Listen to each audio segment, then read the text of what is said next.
ඉතින් අපේ ජීවිතය ගැන මොහොතක් කතා කරලා විශේෂ දහම් කාරණාවක් අද ධර්මානුශාසනාවෙන් ඔබට සිහිපත් කරන්න ඕන කියලා මම කල්පනා කළා. මුලින්ම ජීවිතයේ අස්තීර භාවය ගැන ගහක ගෙඩි හටගත්තට පස්සේ හටගන්න මලේ පටන් වැටෙන්න ගන්නවා. මලුත් වැටෙනවා, චූටි ගෙඩිත් වැටෙනවා. අපි අඹ ගහක් ගමු. අඹ ගහේ පවා එක එක අවදිවලදී ගෙඩි වැටෙනවා.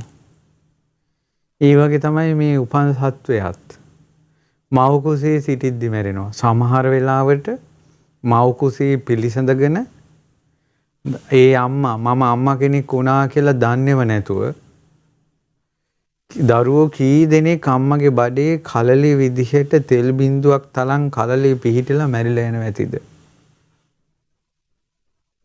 කලලේ මව් කුසේ ඉඳලා මැරෙන අය ගැන ගණන් හිලව් තියනවාද?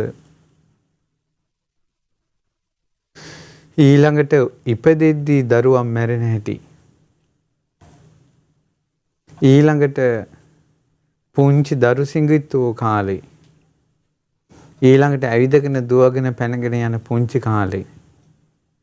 පාසල් යන කාලේ දරුවන් මැරෙනවා. තරුණ කාලේ දරුවන් මැරෙනවා.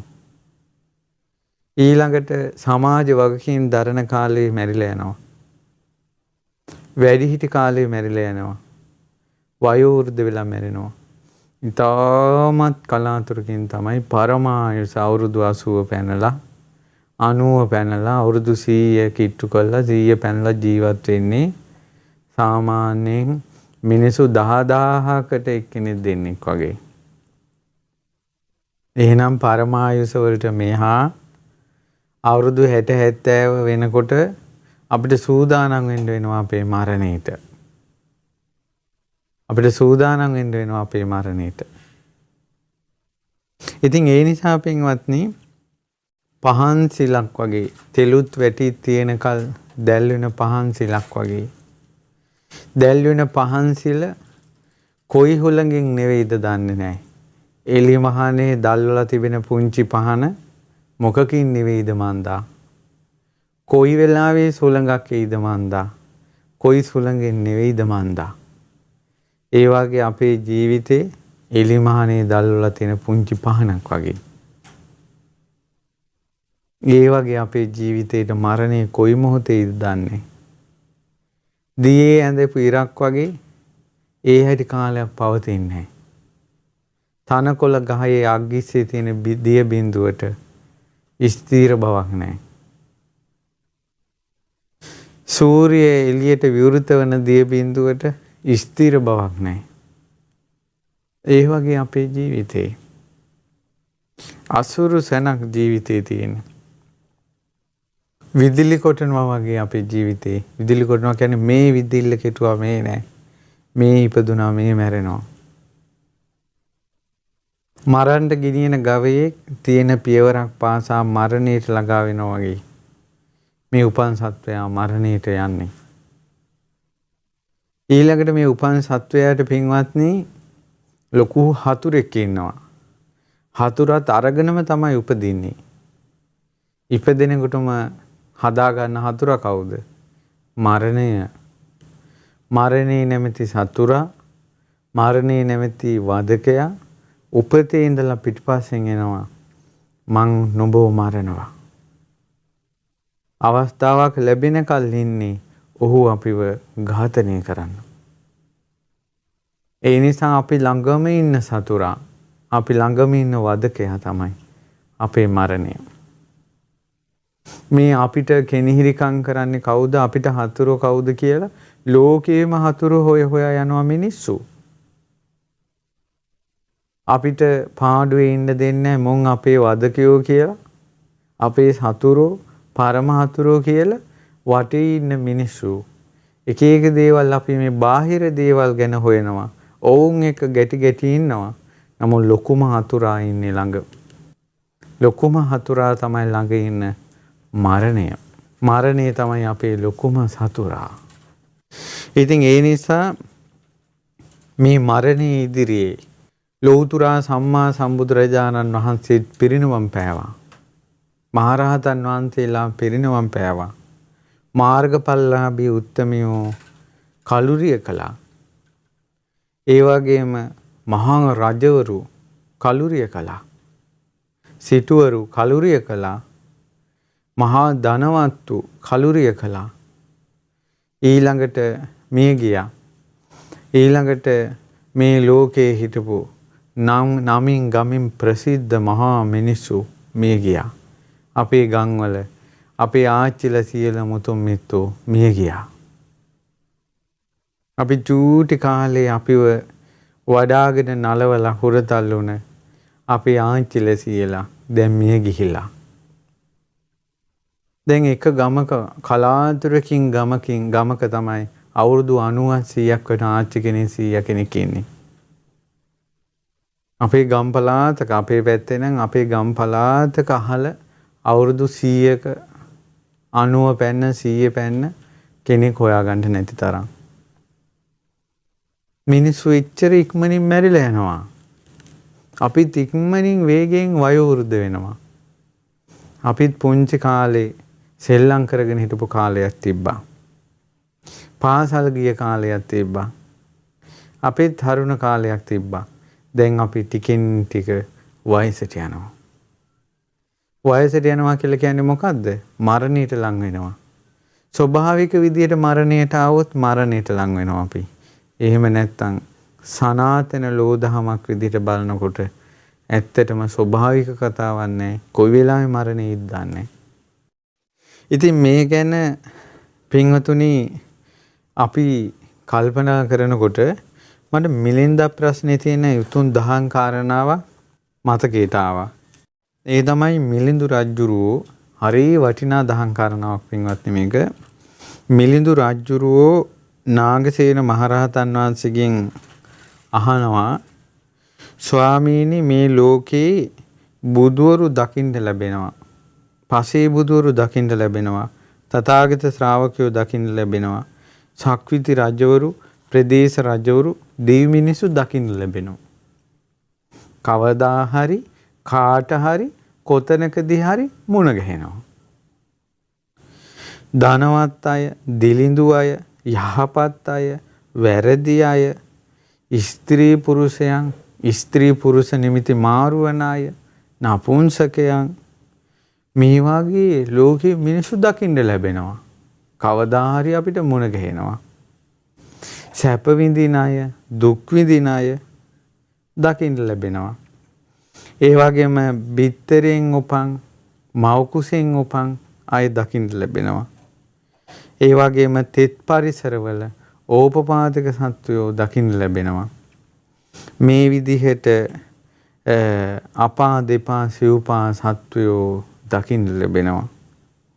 යක්ෂ රාක්ෂ කුම්භාණ්ඩ අසුර දානව රාක්ෂ ගාන්ධර්ව ප්‍රේත පිසාච කිඳුරු මහා උරංග නාග ගුරුල සිද්ධ විද්‍යාදර ආදී මේ ලෝකයේ යමෙක් කතා කරනවා නම් සත්වයන් ගැන ඔවුන්ද කවදා හරි කාට හරි කොතනකදී හරි දකින්න ලැබෙනවා.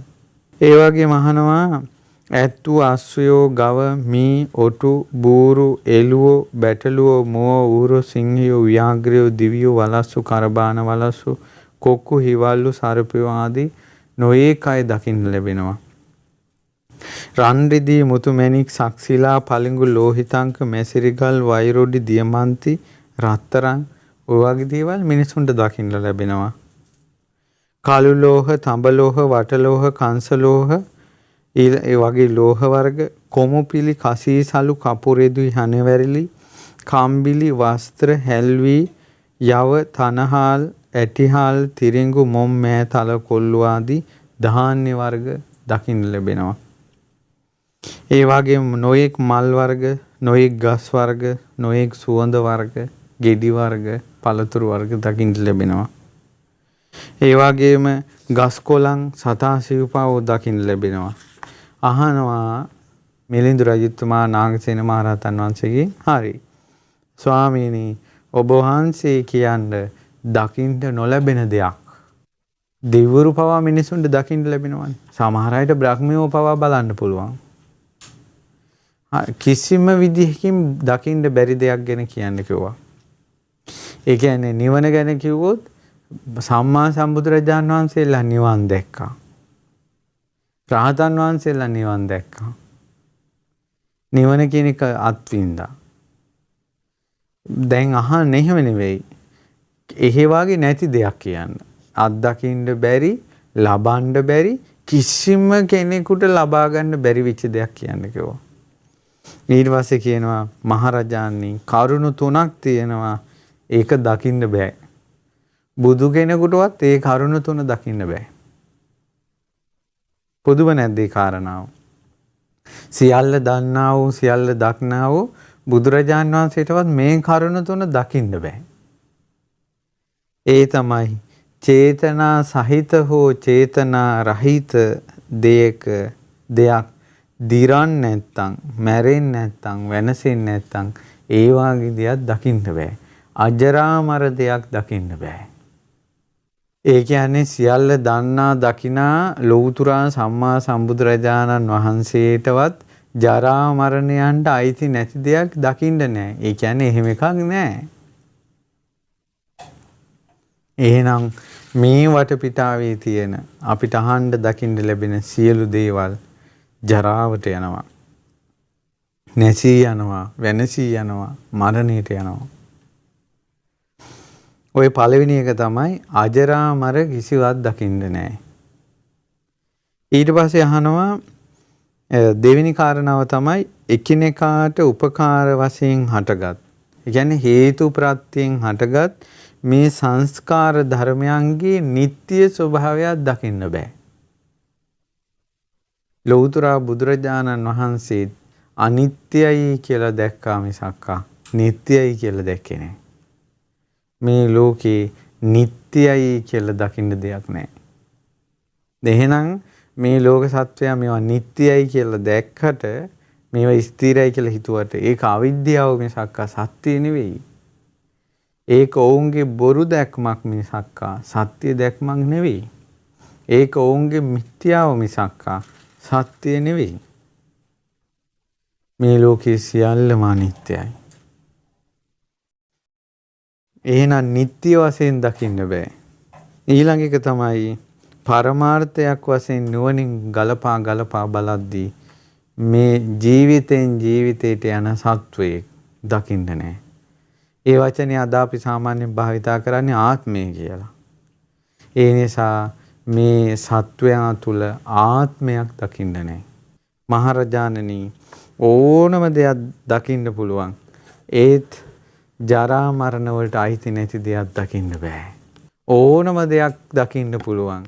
ඒත් සංස්කාරයන්ගේ නිට්ටය දෙයක් දකින්න බෑ. ඕනම දෙයක් දකින්න පුළුවන්. ඒ වුණාට ජීවිතෙන් ජීවිතයට යන ආත්මයක් දකින්න බෑ.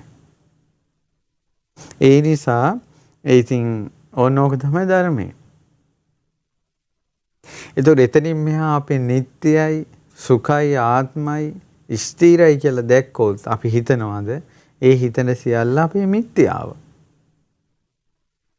දැන් ඒ කාරණාව කියන්න හේතුව තමයි අපිට ගොඩාක් දුක උපදිනවා තමන්ගේ ඥාතින් තමාව අත්හැරලා යද්දී. එහෙම වෙන්න හේතුව තමයි අපි හිතලා නැහැ, අපි පුරුදු කරන්නේ අපිට අපි අත්හැරලා යන්න සිද්ධ වෙන බව.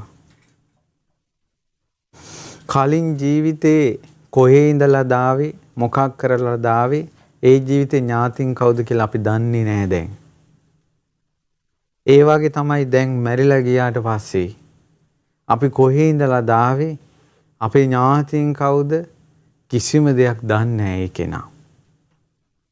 දැන් මේ සුනිල් පියාණන් උනත් දැන් අපි කියමුකෝ තවත් මානව ජීවිතයක් ලැබුවා කියලා උදාහරණයකට.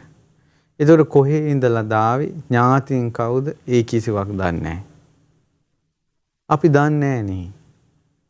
අපි කලින් ජීවිතේ ඉඳලා කොහේ ඉඳලා දාවා, අපේ ඥාතින් කවුද කින්ද මන්ද අපි දන්නේ නැහැ. ඒ වගේ ඊට පස්සේ අපි දැන් මේ ජීවිතේ ඉන්නවා. අපි වෙනුවෙන් කලින් ජීවිතය හඬනවද, වැළපෙනවද, ශෝක කරනවද? ඒ කිසිම සම්බන්ධයක් අපිත් එක්ක නැහැනේ දැන්. ඒ නිසා මේ සියලු සංස්කාරයෝ අනිත්‍යයි කියලා ජරා මරණ වලටපත් වෙනවා. මගේ ආත්මය කියලා දෙයක් නැහැ කියලා අවබෝධ කරගන්න තාක්කල් අපිට මේ දුකින් නම් නිදහස් වෙන්න බෑ. අපේ ඥාතින් අපේ හිතවතුන් එක එක්කෙනා අපි අතහැරලා වෙනත් ලෝකවලට යනවා. මරණයට ගෙනියන එක එක ගවයා වගේ ගව ගාලෙන් එක එක ගවයා හිස් වෙනවා වගේ අපේ ජීවිතෙන් එක එක මිනිස්සයා මැරි යනවා.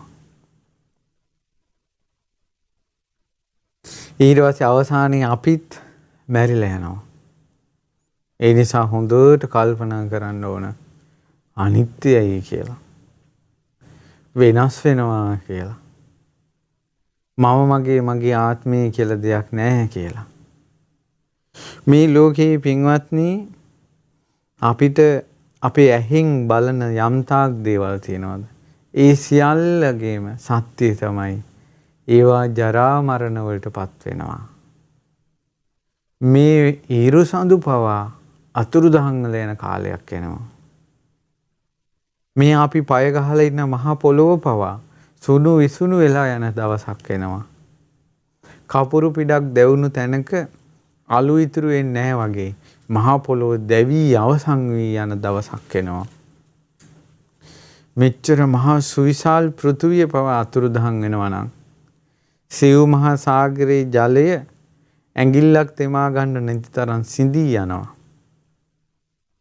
මහා ජලස්කන්ධයකුත් සිඳී යනවා නම් මේවා මොනවද? කාලයක් එනවා සූලංගෙන් ගස් කොළක් නැබරි ඒ වගේම ගෙවල් පෙරලි යන්න තරම් මහා සුලි කුණාටු වෙනවා.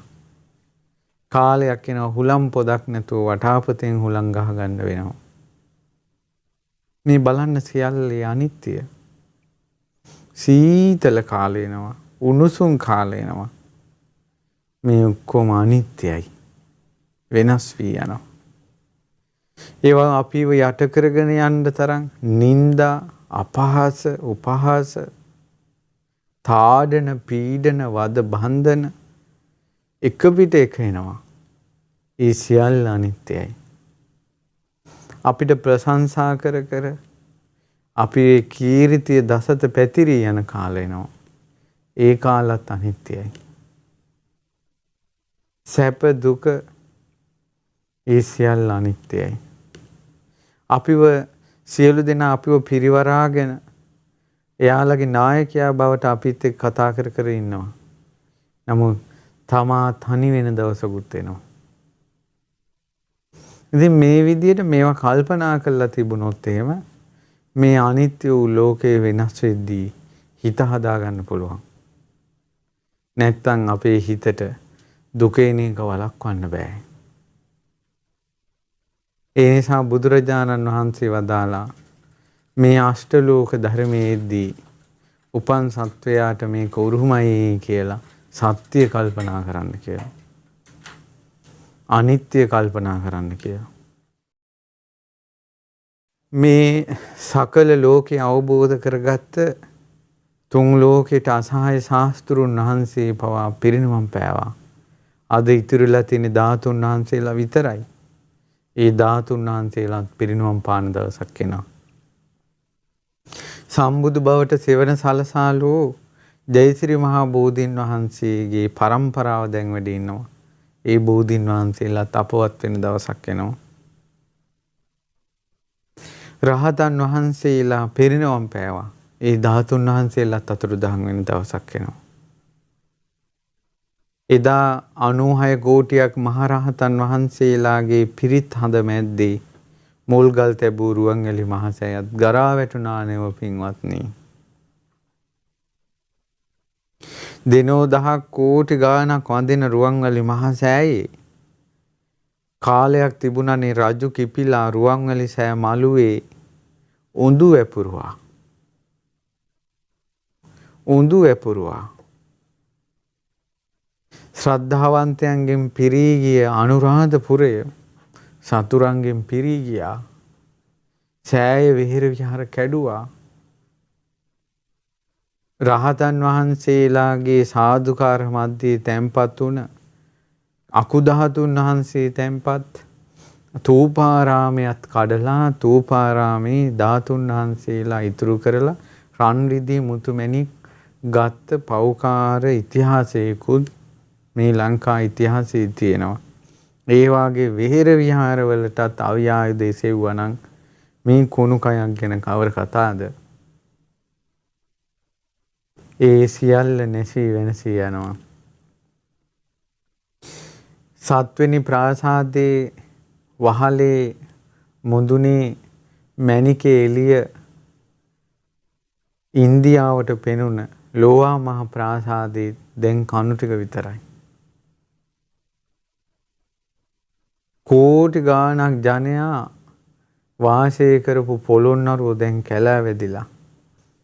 මේ රට ආසියාවේ භාණ්ඩාගාරයක් කරපු ධාන්‍ය ගබඩාවක් කරපු මහරජවරුත් මැරිලා ගියා. මේ සියල්ල අනිත්‍යයි නේද? මේ සියල්ල අනිත්‍යයි. වෙනස් වී යනවා. මේ බාහිර ලෝකේ. පොන්ති කාලේ අපි ඇහැපු දැකපු දේවල් දැන් නැහැ. අපේ ගුරුවරු සමහර අය දැන් නැහැ. සමහර ගුරුවරු ඒ කාලේ වගේ තරුණ නැහැ. දැන් ගොඩාක් වයෝවෘද්ධයි. සමහර ගුරුවරුන්ට අපිව දැක්කොත් අපිව අඳුර ගන්නත් බෑ. අපිට සමහර ගුරුවරු දැක්කත් මේ අපිට උගන්වපු ගුරුවරුද කියලා අපිටත් රූපයෙන් අඳුන ගන්න බෑ. ගොඩාක් වයසට ගිහිලා. ඔවුනොත් එකිනෙකා අතහැරලා තම තමන්ගේ ලෝකවලට යනවා. නිසා මේක තමයි සදාතන ධර්මතාවය. අනිත්‍යයි කියන එක, වෙනස් වෙනවා කියන එක අපිට කවුරුත් අපිට අත්හරින්න සිද්ධ වෙනවා. අනිවාර්යෙන් යම් දවසක පියාණන්ගෙන් වෙන් වෙන්න වෙනවා. අනිවාර්යෙන් යම් දවසක මෑණියන්ගෙන් වෙන් වෙන්න වෙනවා. අනිවාර්යෙන් යම් දවසක ස්වාමියාගෙන් වෙන් වෙන්න වෙනවා. බිරිඳගෙන් වෙන් වෙන්න වෙනවා. දරුවන්ගෙන් වෙන් වෙන්න වෙනවා. ආයතනයෙන් වෙන් වෙන්න වෙනවා. මේ පෙනෙන දැනෙන මේ ලෝකයෙන් වෙන් වෙන්න වෙනවා. අනිත්‍යයි. ඒ නිසා මේ අනිත්‍ය කියන එක අවබෝධ කරගත්තොත්, වෙනස් වෙනවා කියන එක අවබෝධ කරගත්තොත්, මේක තමාගේ වසඟේ පවත්වන්න පුළුවන් කියන ආත්මයක් කියලා එකක් නැහැ කියලා හිතට හොඳට වද්දාගත්තොත් අනිත්‍ය ලෝකේ හදවතින් hina වෙවි ඉන්න පුළුවන්. එක්තරා උපාසකෙක් හිටියා රජගහනුවර.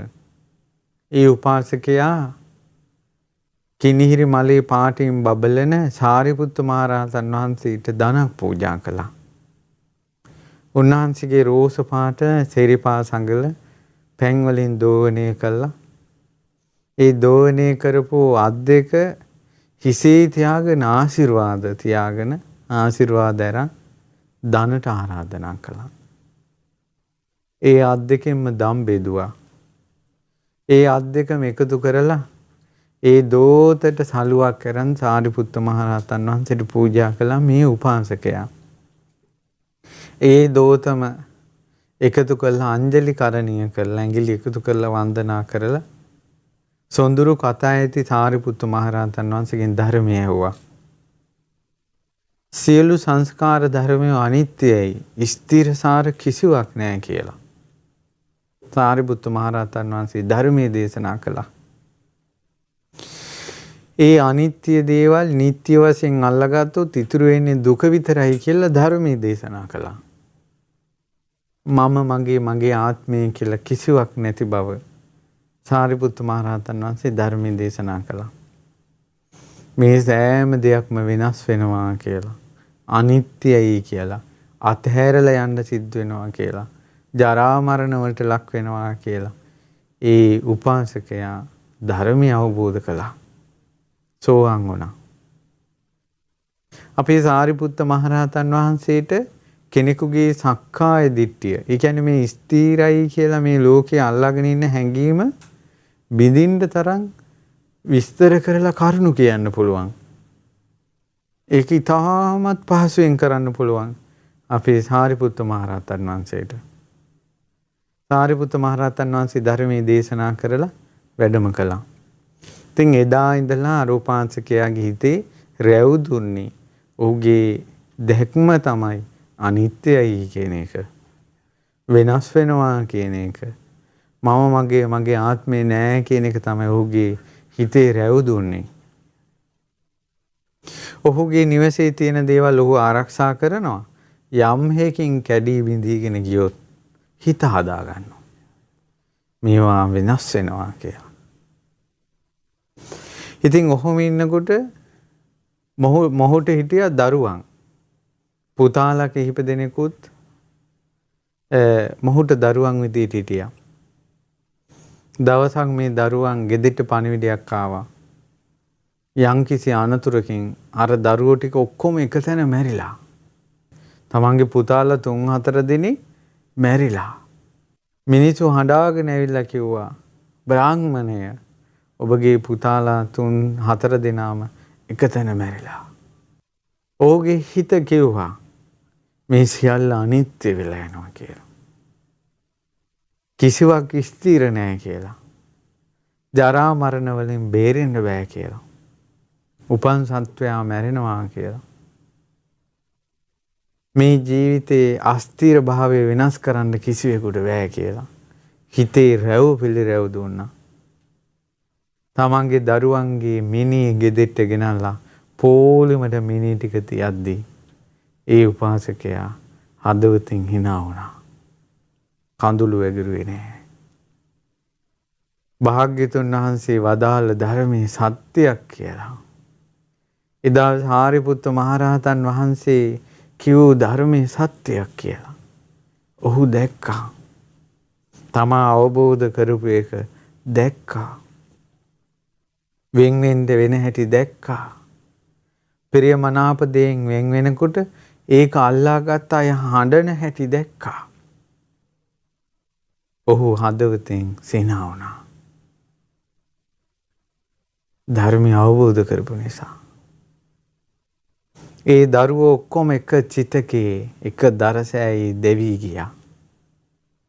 අහස උසට ගිනි ජාලාව නැගී ගියා. මේ උපාසක හදවතින් hina වුණා.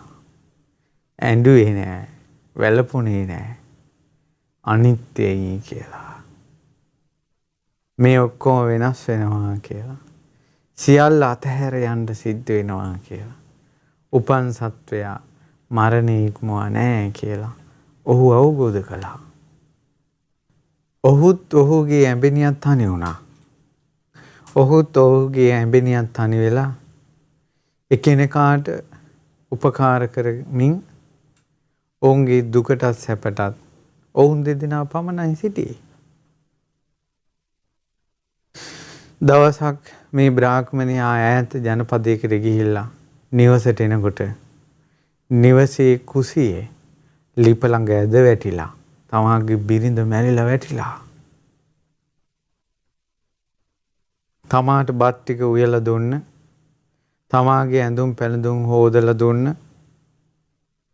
තමාගේ නිවසේ කුටි එළිය කරපු පහනක් වගේ හිටපු ආදරණීය බිරිඳ මිය ගිහිලා. ඔහුගේ ඇස් වලින් දැක්කා. ඔහු ඒ වෙලාවට භාග්‍යතුන් වහන්සේ යමක් අනිත්‍යයි කියලා වදාලා නම් ඒ කොයිතරම් සත්‍යද?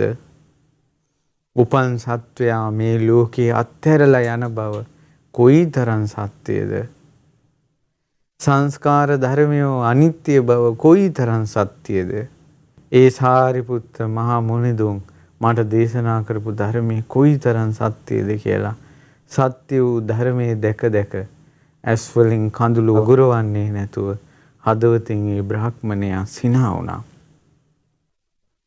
මිනිස්සු ගෙදර පිරුණා. ඥාතින් හඬා වැළපුණා. බැඳිච්ච අය හඬා වැළපෙනකොට ප්‍රියයන්ගෙන් වෙන්වීමේ දුක ඇස් වලින් දැක්කා. ඔහු හදවතින් hina වුණා. ප්‍රිය අඹුවගේ ශරීරයේද දර චිතකයේ දැල්විලා ගිනි ජාලාව ආකාශයට ගියා. ඔහු ඒ දෙස බලාගෙන සිටියා. දැන්සින් කඳුළු වැගිරුවේ නැහැ. කොහොම කාලයක් යනකොට ඔහුගේ මරණය දාවා. ඔහුගේ මරණය ඇවිල්ලා ඔහුගේ හදවත හිර වුණා. ඊළඟට පෙනහළු හිර වුණා. උසුම ගන්න බැරුව ගියා. ඔහු කරා මරණය පැමිණෙද්දිත් මේ සියල්ල අත්හැරලා යන්ට වෙන බව භාග්‍යතුන් වහන්සේ දෙසූ දහම කොයිතරම් සත්‍යයක්ද කියලා. එදා සාරිපුත්ත මහරහතන් වහන්සේ අනිත්‍යයි කියලා, ඊළඟට දුකයි කියලා, ආත්මයක් නැහැ කියලා දේශනා කරපු ධර්මය කොයිතරම් සත්‍යයිද කියලා ඔහු සිතුවා. තමා අවබෝධ කරපු ධර්මය තමා තුළින්ම දකිනකොට තමාගේ පෙනහැල්ල හිරවිවි යද්දී හදවත නතර වෙද්දී නතර වෙන හදවතෙන් ඔහු සිනහ වුණා. සිනහ වෙලා මැරිලා ගියා. ඒ බ්‍රාහ්මණයා. අනිත්‍ය කියන්නේ හරි පුදුම එකක්. අඬන ලෝකේ හදවතින් සිනහ වෙන්න පුළුවන්. නාඩා ඉන්න පුළුවන්. රහතන් වහන්සේලාගේ ලෝකෝත්තර සැපය ගැන හදවතින් මොහොතක් සිතන්න පුළුවන්. අනිත්‍ය කියන එක අවබෝධ කළොත්. ඒ නිසා නිතර සිහි කරන්න මේ සෑම දෙයක්ම අනිත්‍යයි කියලා. අපෝ වනම් මට සිහි කරන්න බෑ, මට ඒ වෙලාවට දුකයි කියලා බොළඳ වෙන්න එපා. බොළඳ ලෝකික සැඟවෙන්න හදන්න එපා. මහා ඇතෙක් වගේ ජීවිතයක් තියාගෙන අම්මෝ මේ අනිත්‍ය නම් සිහි කරන්න බෑ කියන සියඹලා කොලේ ඇතුලේ සැඟවෙන්න හදන්න එපා. අපිට සැඟවෙන්න බෑ. සමහර අය කියනවා අම්මෝ මෙයාගෙන් වෙන් වෙන්න අපි හිතන්නවත් බෑ. අම්මගෙන් වෙන් වෙන්න එකක් ගැන මට හිතෙන් හිතන්නවත් බෑ කියනවා. මගේ බිරිඳගෙන් වෙන් වෙන එක ගැන මගේ හිතෙන් හිතන්නවත් බෑ. මගේ චූටි දෝනිගෙන් මේ චූටි පුතාගෙන් මම වෙන් වෙන එක ගැන මට හිතන්නවත් බෑ. මගේ අම්මගෙන් මගේ තාත්තගෙන් වෙන් වෙන එක මට හිතන්නවත් බෑ. ඉච්චර හිතන සැනින් හිතට දුක එනවා. ඔබ හිතන ඒ නිසා හිතන්නේ. ඇයි හිතනකොට දුක හිතෙනවා. ඇතෙක් වගේ ජීවිතයක් තියාගෙන සියඹලා කොලේ හැංගෙන්න හදනවා. සියඹලා කොලේ හැංගෙන්න හදන්නේ බොළඳ කමෙන්. ඔය හිතන්නවත් බැරි දුකෙන් හිතනකොටත් දුක හිතෙනවා දරා ගන්න බැරි නම් වෙන් වෙනකොට කොහොම දුකක්ද? වෙන් වෙනවා කියන එක අනිවාර්යෙන් වෙනවනේ. දැන්ම හිත හදාගෙන තිබ්බොත් මේ ලෝකයා අපිව අත්හැර යද්දී තමා තනි වෙද්දී තමාද මේ ලෝකේ අත්හැරලා යද්දී හදවතින් සිනහ වෙන්න පුළුවන්. අනිත්‍ය කියන එක සිහි කළොත් දිනෝ දහසක් මිනිසුන් වඳිනා පුදනා හේවිසි තේවාවෙන් මලින් පහනින් පුදනා මහා ස්තූප පවා පින්වත්නි ගරා වැටෙනවනේ. ලෝතුරා තථාගත අරහත් සම්මා සම්බුදුරජාණන් වහන්සේ පවා පිරිනවම් පෑවනේ. මහරහතන් වහන්සේලා පිරිනවම් පෑවනේ. ඒ මහා මුනිදුන් සිටින වනේ ඇතුම් පවා කන්සොලවන්නේ නැති, සිංහයන් පවා පාර මගහැරලා යන ඊතරම් තෙදවත් අඟුලිමාල මුනිදුන් පවා පින්වත්නි පිරිනවම් පෑවනේ. ඒ ශාස්ත්‍රුන් වහන්සේ ඒ මහරහතන් වහන්සේලා මේ ලෝකේ තවත් වැඩ හිටියනම් කොයි තරම් හොඳයිද? ඉතින් ඒ යහපත බුදුරජාණන් වහන්සේ දන්නේ නැද්ද? බුදු කෙනෙක් හිටියොත් ලෝකෙට වෙන යහපත. රහතන් වහන්සේලා වැඩ හිටියොත් වෙන යහපත. ඒ රහතන් වහන්සේලා දන්නේ නැද්ද? ඒත් බුදුරජාණන් වහන්සේත් පිරිනවම් පානවා. රහතන් වහන්සේලා පිරිනවම් පානවා. මේ රට එක්සේසත් කරපු මහා රජවරු මහා යෝධයෝ ශරීරය අත්හැරලා මැරිලා ගියා. ඒ නිසා අපිට මේ සියල්ලම අත්හරින්න නම් වෙනවා. ඉතින් කුමකටද අරගල? ඕක මගේ කියලා කුමකටද අරගල? ඔයා මගේ කියලා කුමකටද අරගල? මට ඕන කියලා කුමටද අරගල? මේ සියල්ල අත්හැරලා යන්න සිද්ධ වෙනවා. ඒ නිසා අපේ S2 ඉදිරි පිටම මිනිසුන් මැරෙද්දී ගලපලා බලන්න අපේ ජීවිතේට මමත් මැරෙනවා කියලා. මේ ලෝකේ ධනවත් ලෝකවල ගොඩනැගිලි විනාශ වෙලා යද්දී හිතන්න අපි ගොඩනගන දේවලුත් විනාශ වෙනවා කියලා. හැම දෙයක්ම සල්ලි වලින් කරන්න බෑ පින්වත්නි. අපි හිතනවා ඔය මිනිසුන්ට නම් සල්ලි තියෙනවා ඕන දෙයක් කරන්න පුළුවන්. ඔය සල්ලි තියෙනවා නම් මොනවද කරන්න බැරි කියලා හිතනවා. නමුත් කෝටි ගණන් ධනෙ තිබ්බත් මරණයෙන් නිදහස් වෙන්න බෑ. වයසට යන එකෙන් නිදහස් වෙන්න බෑ. අනිත්‍යයෙන් නිදහස් වෙන්න බෑ. ඒ කියන්නේ අනිත්‍යයට යටත් වීමෙන් නිදහස් වෙන්න බෑ. අවබෝධ කිරීමෙන් පුළුවන්. ඒ නිසා දස පාරමී, දස උපපාරමී, දස පරමත්ත පාරමී කියලා පාරමී ධර්ම පිරු මහා බෝධිසත්වයන් වහන්සේ සම්මා සම්බුදු බවට පත් වුණේ සංස්කාරය අනිත්‍යයි කියලා අවබෝධ කරලා. දුක් සහිතයි කියලා අවබෝධ කරලා. මගේ ආත්මය කියලා දෙයක් නැහැ කියලා අවබෝධ කරලා. සම්මෝහතක් හිතන්න. ගහක පිපෙනා වූ මල් පිපී පරවි වැටෙනා බව දන්න නිසා මල් පිපිලා පරවිලා වැටෙනකොට හිතට දුක නැහැ. ඇයි ඒවා එහෙම තමයි. ගස්වල ගෙඩි හැදිලා ඉදිලා වැටෙනකොට හිතට දුක නැහැ. ඇයි අපි දන්නවා ඒක එහෙම තමයි. වැස්සක් ඇවිල්ලා ගංගා පිරීලා ගලාගෙන යද්දී හිතට දුක නැහැ. අපි දන්නවා ඒක එහෙම තමයි කියලා. උදේට හිරු නැගලා හවසට බැසගෙන යනකොට හිතට දුක නැහැ.